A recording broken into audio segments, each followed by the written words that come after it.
Good, what's good? We back. Triple P Paul Pickett podcast. Today I'm gonna react to video on Tim Pool titled, let's see, what was the title of this one? I want to get it right. Woke left furious after Elon Musk reinstates Republican candidate on Twitter. Before we get into that though, let's give you a word from one of our sponsors. That slap. It is that one. That everybody talking about this new drink. They like that's that turn. That lit. That slap. It is that one. That everybody talking about this new drink. They like, do you dizzle? Yes, I dizzle, and you could dizzle too. Dizzle is a premium luxury liqueur mixed with agave tequila, French cognac, and orange liquor mango mix. Just throw your Dizzle on ice, and it's nice. You want to order your very own bottle or bottles of Dizzle premium luxury liqueur? Go to dizzlebrand.com, click on our locations, click on one of the top 3 website links. Must be 21 and over. Shipping and handling is included. And if you live in California, Oklahoma, Kansas, or Arkansas, you scroll down below and there's actual store locations in those states as well. And we're working on getting in new states and new cities soon. So be on the lookout. Dizzlebrand.com. Check them out. So let's get into it. Tim Pool reacting to announced that he's working Elon. with the grievance institutions over policing hate speech and harassment on the platform. Many people, including myself, are skeptical that things are going to improve. But at the very least, you can still revel in the outrage as Elon Musk does do some stuff. This is interesting. Adam Parkhamenko says, so Twitter is going to be for the January 6th people? Gross. Here's what happened. Jenna Ellis says, whoa. Arizona Secretary of State candidate Real Mark Fincham was suspended on Twitter. Elon Musk, this shouldn't happen a week before the election. Elon Musk says, looking into it, followed by, from the Arizona Daily Independent, NewsGuard certified, of course, Musk comes through for Fincham after Twitter account locked. The report. On Monday, Chief Twit Elon Musk blew up the Arizona-related Twitter sphere when he came to the rescue of Republican Secretary of State candidate Mark Fincham after he was locked out of his account. Fincham posted on Facebook, "They won't say what I did wrong, Elon. This is not free speech." He asked his Facebook friends to tag Musk on Twitter. Attorney Jenna Ellis did as Fincham requested and got a response from Musk himself, who said that he was looking into it. Of course, that's what really pissed off this Adam fella. Who is he? Democratic strategist. He is, Midas touch. Oh, you know, we love them. You see, there's good and there's bad here. Here's the good and here's the bad, right? The good is that, okay, great. Mark Fincham tweeted, "We're back. Thank you, Elon Musk, for stopping the commie who suspended me from Twitter a week before the election. Twitter is much better with you at the helm. Thank you." I do agree that it is much better. We are back, blah, blah, blah. Mark Fincham then quoted an image of Musk's profile that says Twitter complaint hotline operator, and he says, nice. Here's the good news. I don't know exactly if Elon Musk intervened to unban this guy, said he was looking into it. Maybe he did. That's what we want to see. And we've seen a few examples that appear to show Elon Musk is doing something. But there's questions around why he hasn't unlocked Jordan Peterson or the Babylon Bee yet, when they're like the easiest examples of him being able to go in and just do this. Some have argued he doesn't want to show bias. It doesn't matter. You can clearly see they're already losing their minds. They're already saying, no, don't let the Republicans use the platform a week before the election. No. How insane is that? I understand that Elon's got a long way to go. I understand that if we're going to hope for any real change, it's going to take some time. I accept that, but I will stress the point I made earlier. And for all of you, I hope you join me. No giving Twitter money until we actually see political prisoners freed. I'm not saying Elon Musk has to unban every single person. He has to show us that he's actually working towards doing it. This is a good step, but I don't know exactly what happened. So I can tell you this. The Babylon Bee, unban. Project Veritas, unban. What did Veritas do wrong? Why are they still in Twitter jail? You want to argue about someone who broke the rules? Fine, but Veritas didn't break any rules. As far as we can tell, they only accused Veritas of running fake accounts. Doesn't seem like Veritas did that. James O'Keefe denies having done that, but they banned him anyway. So let's see it. How about this, Elon? If you want good faith, prove it. Prove that Veritas did something wrong. You got evidence? Prove it. Otherwise, I ain't giving you any money. I'm not going to give any money to the platform until I know they're actually doing the work. It's like I said in my other segment. If you go to McDonald's, you can see them making the burgers. You can see the burgers slide in the little tray with the heat lamps. You know it's right there. Okay, fine. Here's the money. Give me the burger. If I see them actually doing the work, I'll believe it. But so far, here's what we did see. We see Elon Musk tweeting that he's working with fake news and grievance institutions. That may as well be me going to McDonald's and watching them chuck the burgers out the window. It's like, okay, well, I'm not convinced you're going to give me one because you're throwing them out the window. I suppose if you really wanted it, you'd go out the window and get it, but I'm not sure I buy it. One thing we do know is that the saga continues. You know, my friends, there's a lot of news to talk about. But there's just so much juicy stuff going on with this Twitter thing. You gotta keep up with the news. From Business Insider, a Twitter employee shared a picture of his boss in a sleeping bag and mask on the office floor, illustrating Elon Musk's new hardcore work culture. And don't forget, from Reuters, more Twitter officials leave, gutting top management. He's got his work cut out for him, man. And I can't imagine how hard it must be. But I will stress this point again before we start reading into this article. Elon, you're not going to win playing a game of pull the left and the right together. The right's already compromised. They've given everything. That's it. Twitter banned Alex Jones. For what reason? He made a metaphor? That's really it. He made a metaphorical statement and they said, call to violence. Wow, seemingly metaphors. Colluding with the entirety of big tech Rappers in Silicon are Valley. always using metaphors. How about Project Veritas? I'll say it again. I understand there's a lot of accounts that shouldn't have been banned. Carpe Donktum, for instance. Why is it that Project Veritas got banned? Now, of course, what are the leftists saying? They're saying it's not real journalism.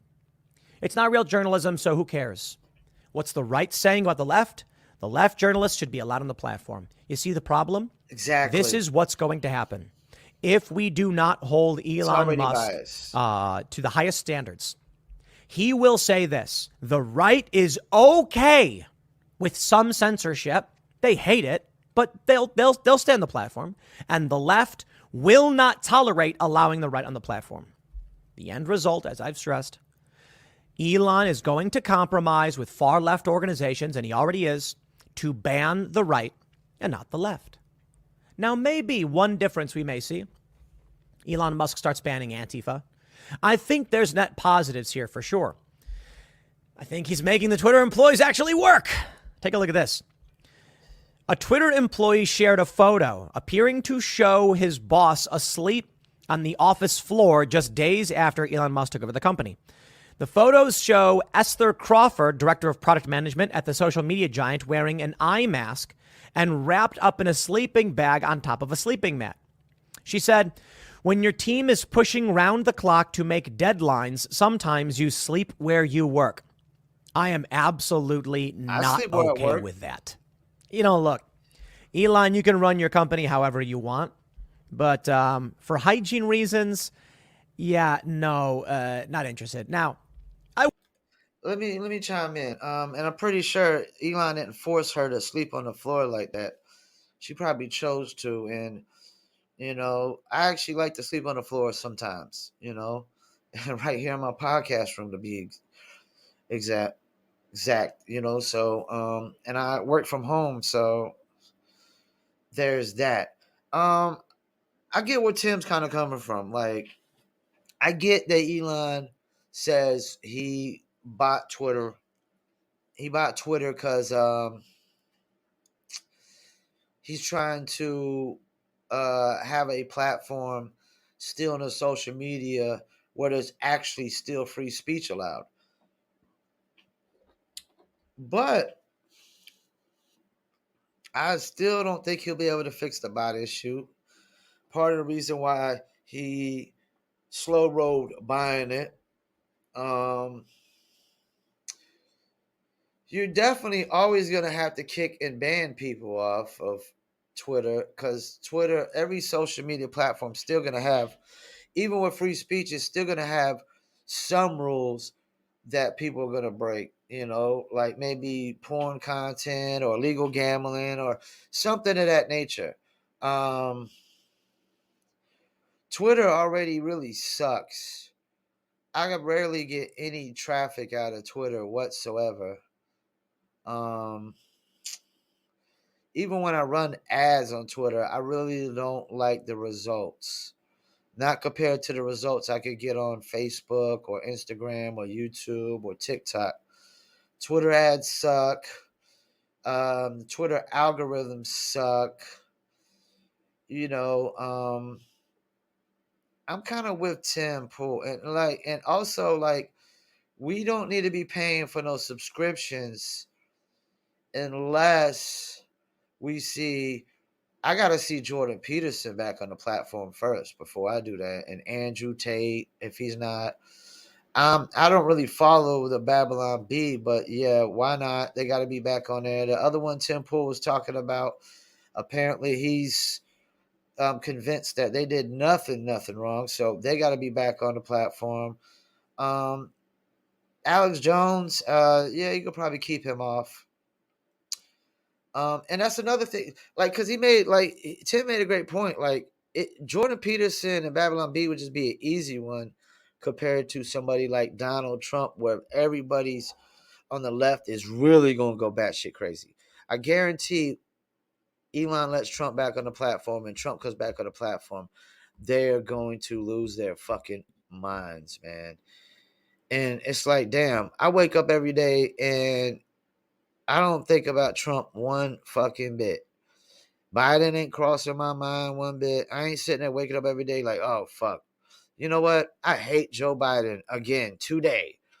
And I'm going to hate him again tomorrow. No, I get up every day and I focus on building a business, building my t-shirt brand, building this podcast brand, helping build the Dizzle brand. I don't got time to wake up every day and focus on hating one person in life that none of these people have ever fucking met. They've never personally met him whatsoever. Just because he skipped a line and he doesn't talk not as nice as Obama, they hate him. Like, people that throw the racism out there, like, I haven't heard Trump say anything racist in public on camera as racist as what Biden said to Charlemagne the God, where he said, if you're not black if you don't vote for me. I mean, that's the most racist thing I've ever heard a president say in my lifetime. But Trump is so much the racist, you know. I'm still yet to see one video footage of one thing he said that was worse than what Biden said, you know.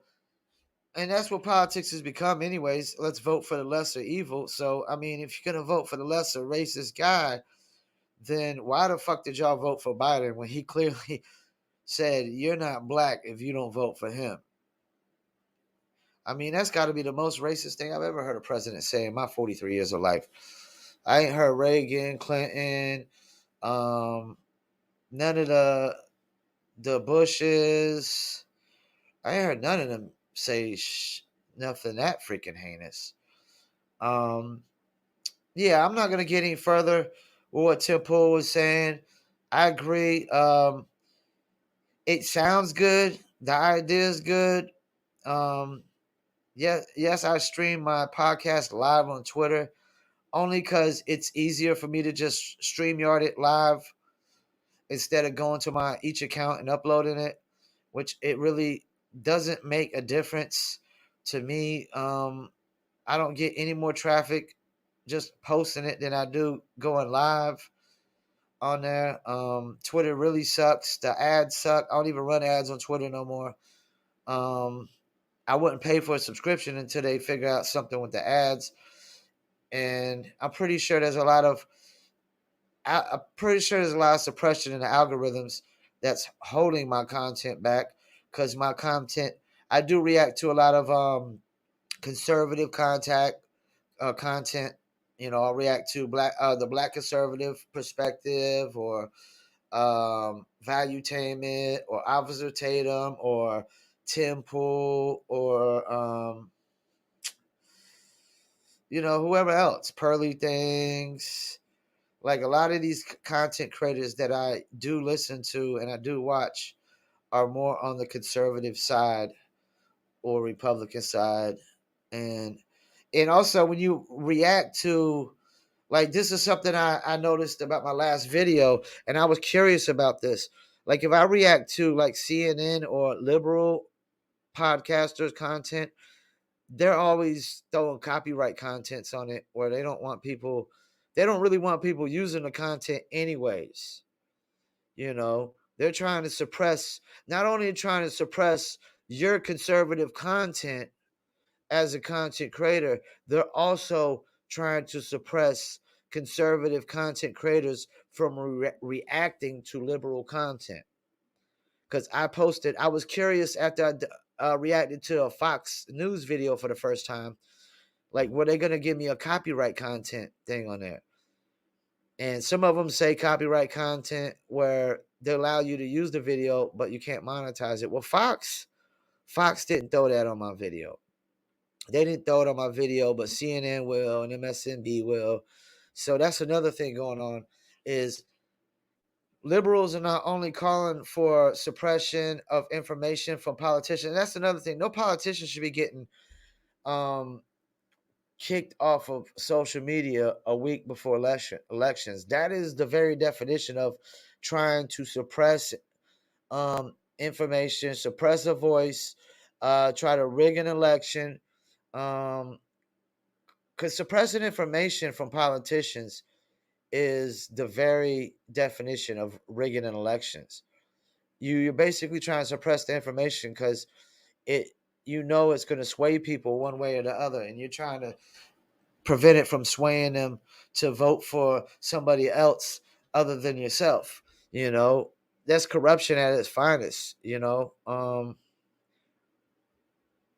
That's the very definition of trying to rig an election. It doesn't have to necessarily be about, like, were these votes actually real people, like people question. It could be that you're suppressing information from a politician so people can't hear that truthful or factual information and be persuaded to vote for that person. So there's that going on as too. Liberals suppressing and censoring conservatives, and they're trying to suppress and censor conservatives from reacting to liberals, because the conservatives will call out the double standards and hypocrisies. That's typically what's going on 9 times out of 10 when conservatives are reacting to liberal content. They are calling out hypocrisies and double standards.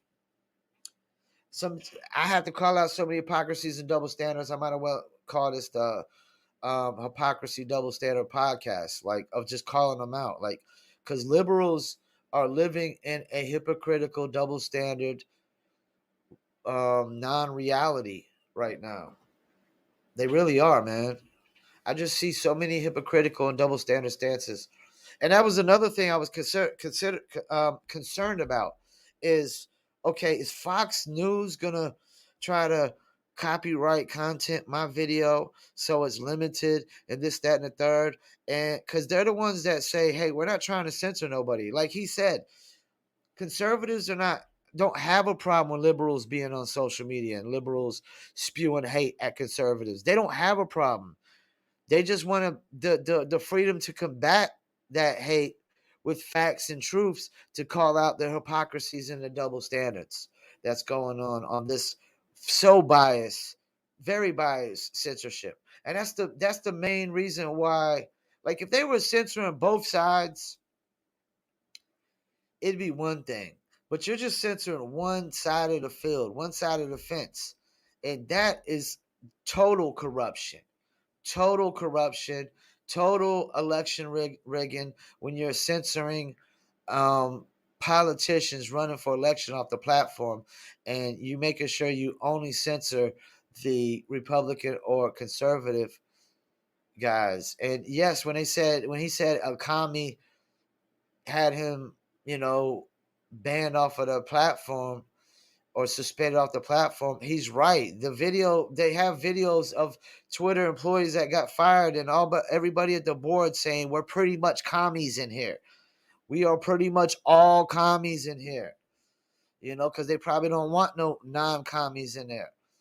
And once again, I just don't get why anybody would volunteer for communism when they're not going to be like, everybody's going to be oppressed. Communism is the oppression of everybody in a single country, not just like oppressing one race of people like everybody says America's doing. They're oppressing every single person in the country.